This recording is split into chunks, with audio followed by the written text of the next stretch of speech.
Bismillahirrahmanirrahim. Assalamualaikum warahmatullahi wabarakatuh.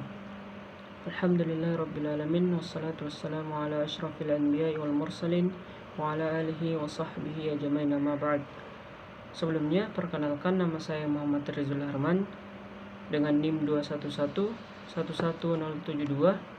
dari program studi ilmu Al-Quran dan Tafsir kelas 1C. Di sini saya akan sedikit menjelaskan sejarah singkat turunnya Al-Quran untuk memenuhi tugas ujian akhir semester mata kuliah sejarah Al-Quran. Al-Quran diturunkan pertama kali melalui malaikat Jibril sebagai wahyu oleh Allah kepada Nabi Muhammad SAW yang saat itu tengah bertempat di Jabal Nur, Gua Hira. Saat itu Rasulullah berusia 40 tahun, 6 bulan, 8 hari menurut tahun Komariah. Awal turunnya Al-Quran ini diawali dengan 5 ayat pertama surah Al-Alaq. Peristiwa inilah yang disebut dengan peristiwa nuzul Quran. Berdasarkan urutan waktunya, pertama kali terjadi pada bulan ke-9 Hijriah, yaitu 17 Ramadan 610 Masehi. Dan wahyu terakhir surah Al-Maidah ayat 3 diturunkan pada bulan 9 Zulhijjah 10 Hijriah di Padang Arafah. Ada sejumlah teori bagaimana tahapan Al-Quran diturunkan hingga menjadi utuh. Berikut teorinya. Teori yang pertama, pada malam Lailatul Qadar, Al-Quran dalam jumlah dan bentuk yang utuh dan komplit diturunkan di langit dunia. Setelah itu, dari langit dunia, Al-Quran diturunkan ke bumi secara bertahap sesuai kebutuhan selama 20 atau 23 bahkan 25 tahun. Teori kedua, makna nuzul Quran dijelaskan juga bahwa Al-Quran diturunkan ke langit dunia selama 20 malam Lailatul Qadar dalam 20 tahun. Lailatul Qadar hanya turun sekali dalam setahun. Setelah itu dibacakan kepada Nabi Muhammad SAW sesuai kebutuhan. Adapun teori yang ketiga, Al-Quran turun pertama kali pada malam Lailatul Qadar. Selanjutnya Al-Quran diturunkan ke bumi secara bertahap dalam waktu yang berbeda-beda.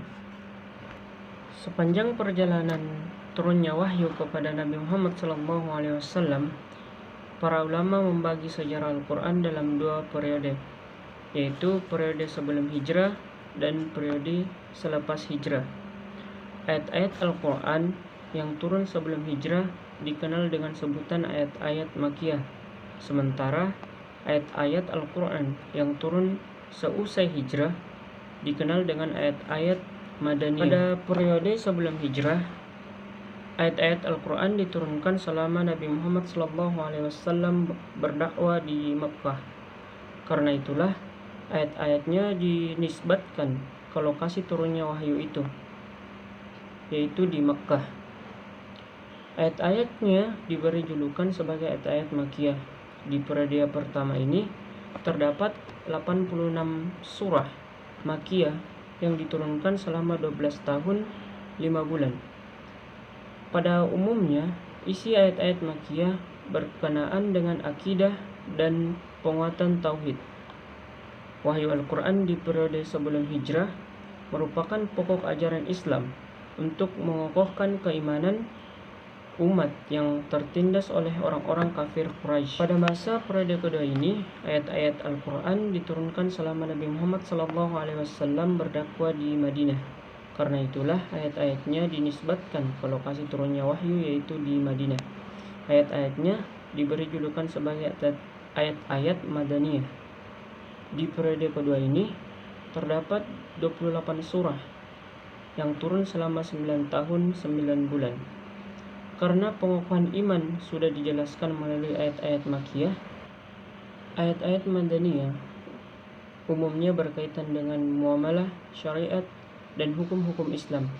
Di periode ini, ayat terakhir yang diturunkan adalah ayat ketiga dalam surah Al-Maidah. Nabi Muhammad SAW melakukan haji wada sekaligus menutup dari wahyu Al-Quran. Pada hari ini telah kusempurnakan untuk kamu agamamu, dan telah kucukupkan bagimu nikmatku, dan telah kuridhoi Islam menjadi agamamu. Quran Surat Al-Maidah ayat 3. Di masa Rasulullah SAW, Al-Quran belum terkumpul rapi seperti sekarang.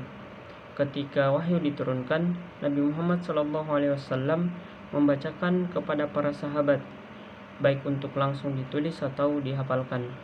Usai Rasulullah SAW meninggal, terdapat kebutuhan untuk membukukan Al-Quran agar tetap utuh dan terjaga keautentikannya. Perjalanan Al-Quran mulai pertama kali diturunkan hingga sekarang mengalami perjalanan sejarah yang amat panjang, melewati periode lebih dari 1400 tahun lampau. Kendati berusia panjang, tidak seperti kitab-kitab suci lainnya yang terdistorsi. Allah Subhanahu wa Ta'ala menjamin keutuhan dan keaslian Al-Quran, sebagaimana firman-Nya, sesungguhnya kami yang menurunkan Al-Quran dan kamilah yang memeliharanya. Quran Surat Al-Hijr ayat 9. Salah satu alasan Al-Quran belum dibukukan pada masa kenabian adalah proses perjalanan wahyu yang masih berlangsung selama hidup Nabi Muhammad SAW. Ketika wahyu diturunkan, Rasulullah SAW kemudian membacakannya kepada para sahabat, serta meminta beberapa orang untuk menuliskan wahyu tersebut.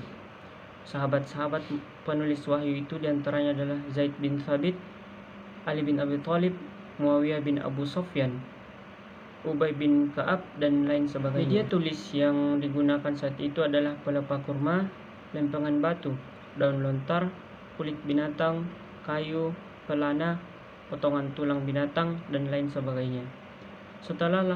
Selain langsung dituliskan, banyak sahabat yang langsung menghafalkannya ketika dibacakan oleh Nabi Muhammad SAW. Karena itulah, pengumpulan Al-Quran di masa kenabian ini dikenal dengan dua macam, yaitu melalui tulisan atau disebut jam'u fi as-sutur, dan melalui hafalan yang disebut jam'u fi as-sudur. Nah, usai Rasulullah SAW wafat, terpilihnya khalifah-khalifah pengganti beliau di masa kekhalifahan Rasyidin. Di waktu inilah para khalifah mulai dari Abu Bakar As-Siddiq hingga Utsman bin Affan merasa perlu untuk mengumpulkan dan membukukan Al-Quran. Awalnya, kebutuhan untuk membukukan Al-Quran ini dirasa sangat penting usai Perang Yamamah di masa Khalifah Abu Bakar. Pada perang itu, banyak dari para hafiz atau penghafal Al-Quran dari para sahabat mati syahid. Khawatir Al-Quran akan bernasib sama seperti kitab-kitab suci lainnya yang banyak terdistorsi karena telat dibukukan. Umar bin Khattab mengusulkan kepada Abu Bakar agar Al-Quran segera dikumpulkan. Kendati awalnya ragu-ragu, namun akhirnya Khalifah Abu Bakar As-Siddiq memerintahkan Zaid bin Thabit, salah seorang penulis wahyu di masa kenabian, agar memimpin proyek pengumpulan Al-Quran tersebut. Usai Al-Quran dibukukan, kemudian dilakukan standarisasi di masa Khalifah Utsman bin Affan.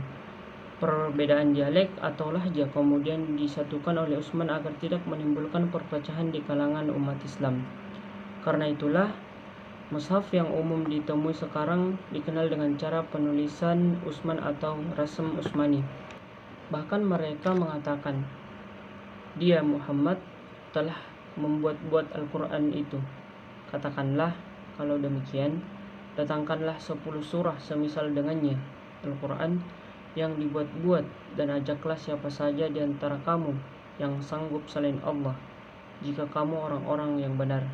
Quran Surat Hud ayat 13. Allah Subhanahu wa Ta'ala menantang jika ada yang berani mengingkari kebenaran Al-Quran, maka diminta untuk membuat surah seperti surah Al-Quran.